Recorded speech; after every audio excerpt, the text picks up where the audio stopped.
네, 글로벌 이슈 플러스에 들어왔습니다. 뭐 주식 시장만큼이나 비트코인 시장도 좀 난항을 겪고 있기 때문에 그에 대해서 접근 전략 다시 한번 수정해야 되는지 얘기를 들어보도록 하겠습니다. 블록체인 전략연구소 배운철 소장 나오셨습니다. 안녕하십니까? 네, 반갑습니다. 네, 반갑습니다. 다들 뭐 이제 배경은 잘 알고 계실 테니까 트럼프의 한마디 한마디가 주식 시장 그리고 가상화폐 시장을 뒤흔들고 있습니다. 제가 봤을 때는 82,000달러인가요? 거기까지 맞습니다. 네. 다시 또 쭉 빠지는 모습이 있었는데 어떻게 보고 계신지 궁금합니다. 네, 지금 트럼프 행정부가 들어선 이후에 이제 크게 보이는 호재와 악재는 시장에 많이 반영됐고 이제 투자자들은 이러한 부분들에 조금 익숙해진 상태인데 그렇다 하더라도 가상자산에 대한 개인 투자 포트폴리오를 조금 점검하는 시기로 활용하면 좋겠다는 생각이고요. 지난주에 이제 87,000달러 선으로 올랐었다가 82,000까지 약간 물러섰는데 뭐 조정받는 정도고요.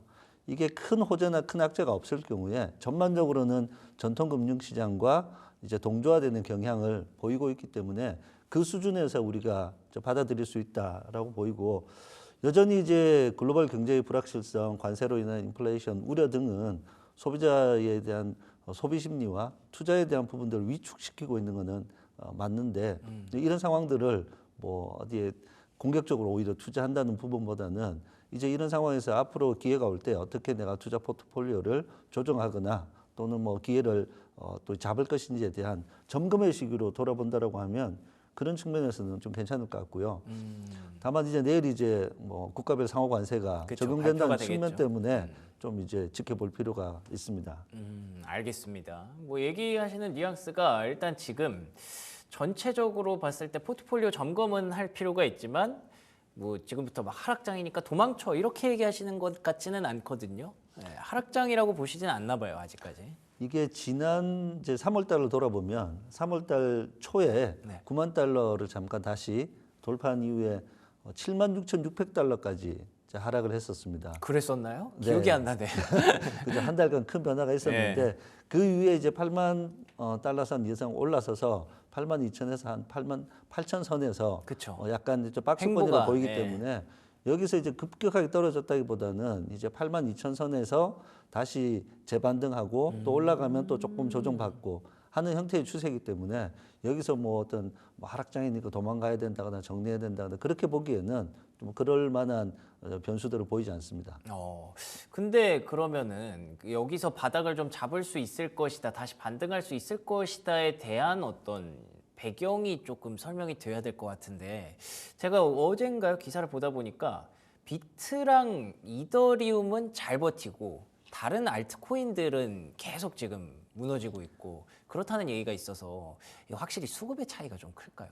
수급의 차이도 있긴 한데 크립토 시장의 자산 자체가 그동안은 이제 우리가 흔히 얘기하는 내러티브 중심으로 그렇죠. 새로운 프로젝트가 등장하고 네. 이 프로젝트가 새로운 금융산업과 또는 결제시장과 거래시장의 새로운 가능성들을 보여주면서 우리는 이런 새로운 면이 있어라는 내러티브로 다른 이제 개별 프로젝트들이 지지를 받았던 부분이 있는데 이제 작년 말 트럼프 행정부가 들어서는 시점부터는 비트코인을 중심으로 한 국가 전략 자산으로 만들겠다는 이슈와 또 이제 그 이더리움은 이제 ETF까지 출시가 된 상태이기 때문에 이 두 가지는 그래도 조금 믿을만하고 그런가 봐요. 그 이후에 나머지 스테이블 코인들은 어차피 달러랑 패깅이 돼 있는 상태이기 때문에 이제 활용적인 측면에서는 꾸준하게 자리를 잡아갔는데 상대적으로 이제 알트코인이라고 하는 나머지 프로젝트들은 이제 관심에서 벗어나다 보니까 이제 아무래도 좀 많이 좀 빠져 있는 그런 상태입니다.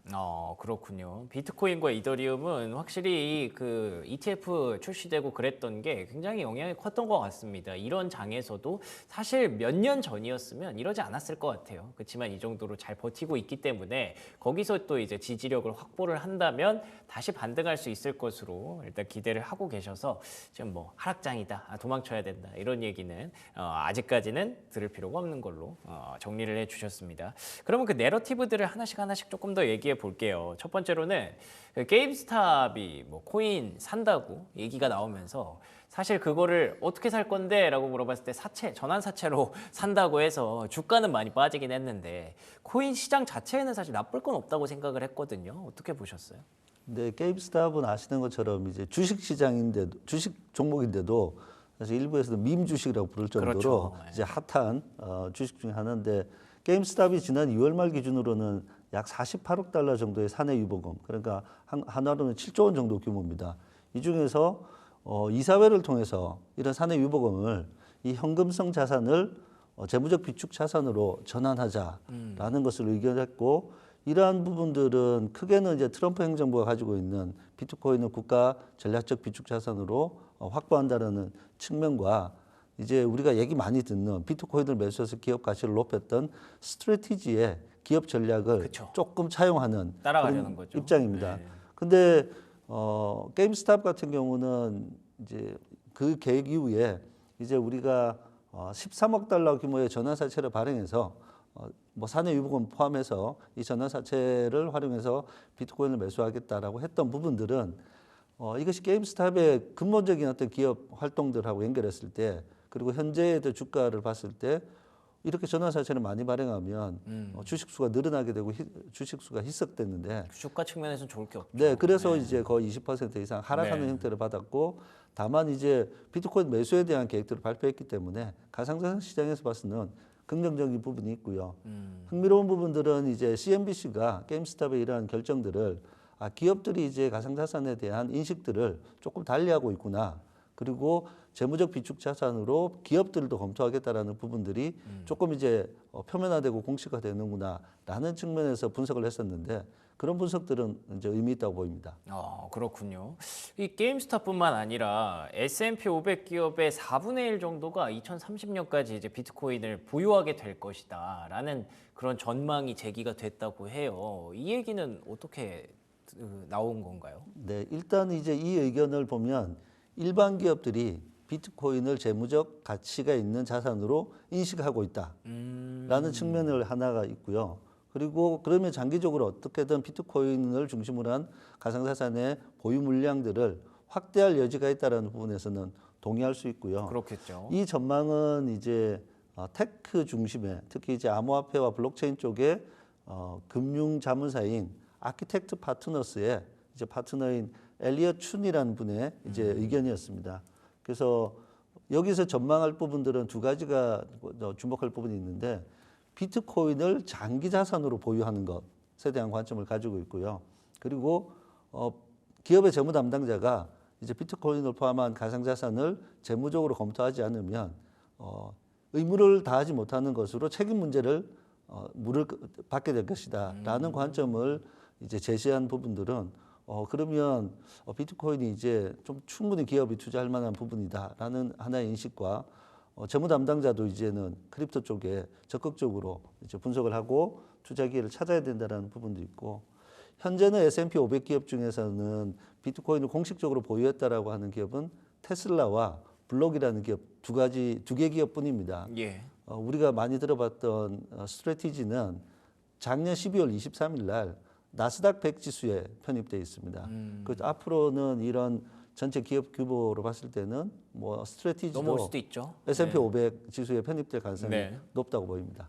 알겠습니다. 결국에는 계속 인식의 전환이 일어나고 있다는 게 큰 것 같습니다. 저도 사실 몇 년 전만 해도 비트코인의 가치에 대해서 크게 신뢰를 못하는 그런 측면이 분명히 있었는데, 요즘에는 확실히 좀 많이 달라지기도 했고, 많은 주변에 계시는 분들도 어느 정도 인정을 하고 계시는 게 느껴지더라고요. 그런 인식의 변화들이 이제 S&P 500 기업들도 확실히 조금씩 마인드를 좀 바꾸게 되는, 아마 스트래티지 역할이 좀 컸을 것 같습니다. 그런 어떤 비트코인 시장에서는 되게 좋은 그런 선순환을 만들어내고 있는 것 같네요. 근데 일본에서도 이런 인식의 전환이 좀 일어나고 있다고 들었는데, 법적으로 금융상품으로 인정하는 방향으로 개정이 추진된다고 해요. 어떻게 보셨나요? 네, 저도 이제 기사 보고 살펴보니까 흥미로운 점은 뭐냐면 가상자산이 주로 투자 목적으로 거래되더라. 그렇기 때문에 불공정 거래를 방지하기 위한 법을 정비해야 된다라는 게 관점입니다. 그래서 일본 금융청은 금융상품거래법을 내년 중으로 개정한다라고 했는데 현재 일본에서는 이제 비트코인을 거래 그리고 비트코인을 비롯한 가상자산을 자금 결제법상으로는 결제 수단으로 분류가 됐었습니다. 그리고 그동안 주식이나 채권 등은 이제 금융상품거래법의 유가증권인데 아까 얘기했듯이 이거 투자 목적으로 하는 경우가 훨씬 많은데 그럼 현실적으로 거기에 따른 법 정비를 해야겠다라는 관점이고 가상자산을 다만 이제 기존에 있는 유가증권하고는 별개의 상품으로 정의하는 부분으로 법 검토를 하고 있고요. 또 중요한 부분들은 이게 가상화폐도 내부자 정보를 이용해서 거래하는 인사이더 거래에 대한 규제를 새롭게 하겠다라는 부분들이 주목할 부분인데 이 인사이더 규제는 내부자 거래를 감시하고 불법적으로 불공정한 행위를 하는 부분을 제도적으로 막는 장치입니다. 이제 국제 금융 사회에서는 이런 인사이더 거래에 대한 부분들을 많이 이제 강조해 왔고요. 그리고 그에 따라서 금융청은 이제 암호화폐 발행 주체, 우리 흔히 재단위로 말하는 곳과 가상자산 거래소에 대해서도 투자자가 투자의 판단에 필요한 정보 공개에 대한 의무를 이제 요구할 방침이고, 우리가 이제 주식시장에서 요구하는 정도의 기업 정보, 거래 관련 정보에 대해서는 일정 수준 이상의 공시를 의무화하겠다는 내용들을 포함하고 있어서 사실 국내에서도 충분히 이제 많은 참고를 할 만한 그런 내용들입니다. 그렇군요. 자, 국내에서도 이런 얘기가 좀 많이 나와서 인식의 전환들을 좀 만들어 줬으면 좋겠는데 아쉽지만 국내 얘기를 하면 좀 안 좋은 얘기가 나오네요. 빗썸과 업비트의 경영진이 회사 자금을 부적절하게 사용한 사실이 드러났다고요? 네, 그래서 이게 가상자산이 그동안 뭐 해킹에 대한 문제, 보안 이슈로 사실 신뢰를 많이 떨어뜨렸던 부분들이 예. 있는데 이번 이제 금융감독원의 브리핑에 따르면 이해관계자 등과의 부당거래에 관한 금감원 감사의 사례 내용 중에 국내 2위 가상자산 거래소인 빗썸의 전 현직 임원 4명에 대해서 이제 주택자금 임차 보증금과 관련되는 형식으로 총 116억 원에 달하는 자금을 제공했다라는 부분들이 밝혀졌고요. 뭐 구체적으로는 전 빗썸 대표이사를 지냈던 A 고문이 개인이 구입한 주택에 대한 잔금 처리를 할 때 빗썸에서 해당되는 이제 주택을 사택으로 임대하는 형식을 취하면서 계약을 맺고 자금을 지원하고 A 고문은 그 자금을 받아서 본인의 이제 주택 잔금을 처리하는 것으로 밝혀져서 이제 이러한 부분들에 대해서 문제 제기를 했는데 뭐 빗썸 본사까지 압수수색을 했습니다. 그래서 빗썸에서는 이제 보증금으로 지급했던 11억 원에 대해서는 회수하고 뭐 관련자를 징계했다고 밝히고 있는데 이런 부분들이 이제 기사상으로는 좀 더 구체적인 내용을 한 번 더 확인해야 되는데 내용으로는 이제 실제 이런 보완들이 잘 되고 있는지 그리고 특정 몇 명의 임원들만 이런 혜택을 받는 구조로 제도를 만들어 놓은 부분에 대해서는 확실하게 좀 개선이 돼야 되겠고요. 1위 가상자산 거래소 업비트 같은 경우는 최대 주주와 경영진이 법적 문제가 있었는데 이 법적 문제에 들어간 변호사 비용을 회사 돈으로 지불한 부분들이 문제가 되고 있습니다. 그래서 요거는 국세청에서 특별 세무조사를 받고 있고요. 이게 뭐 업비트 최대 주주인 송 회장을 비롯한 이제 관련 경영진 3명이 2018년도에 자전거래 혐의가 있었습니다. 그래서 허위 계정들을 만들어서 거래를 했고 그 거래들을 통해서 뭐 약 1,500억 원 정도의 이익을 받았다. 이런 부분들이고 이게 쭉 진행되는데 대법원 판결에서는 최종적으로 무죄 판결을 받았습니다. 근데 무죄 판결 배경이 핵심 증거가 위법하게 수집됐다라는 겁니다. 그러니까 그런 행위 자체는 다 있었던 그러네요. 건데 이제 법적으로만 이제 판결을 무죄 받는 이런 상황이 생겨서 업비트 측에서는 변호사비 지급한 것은 사실이고 부인하지 않았고요.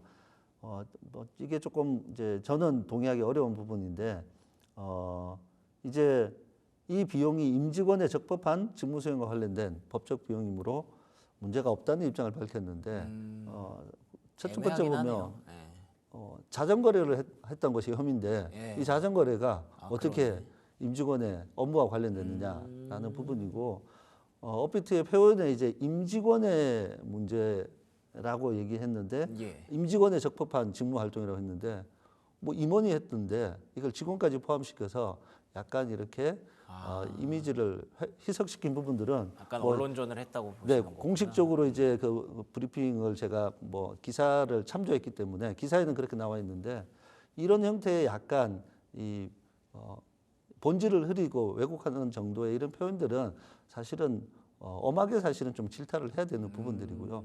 이러한 부분들이 있을 때 어떻게 개선하겠다라는 부분들이 있어야 되는데 이익 거래소와 이익 거래소가 사실은 회사의 이익금을 가지고 투자자를 보호하고 또는 이제 좋은 프로젝트를 발굴하고 또 시스템 서비스 편의성을 확보하고 또 보안들을 더 강화시켜야 되는 부분들인데 예. 이제 이렇게 썼다는 부분들은 많이 개선해야 될 것 같습니다. 아, 그렇군요.